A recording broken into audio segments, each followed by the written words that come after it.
My name is Kurt Schluntz. I'm an orthopedic surgeon. I do a mix of sports medicine and knee replacement for the group. I think the best thing about orthopedics is you have a very motivated group of patients. They want to get better, especially patients who are into their sports. They understand why they're coming in for treatment or why they're doing their physical therapy or why they might need surgery to get them back to full function so they can go out and enjoy what they want to do.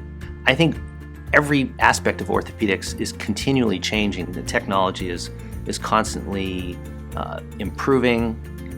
I think we all like to try to be at the forefront of what's going on, but at the same time, I'm pretty conservative. Number one thing is you just have to care about your patients, not think of them just as, oh, that person has a torn ACL or an arthritic knee or they tore their rotator cuff. You want to understand how their issue is impacting them and treating them as a whole person.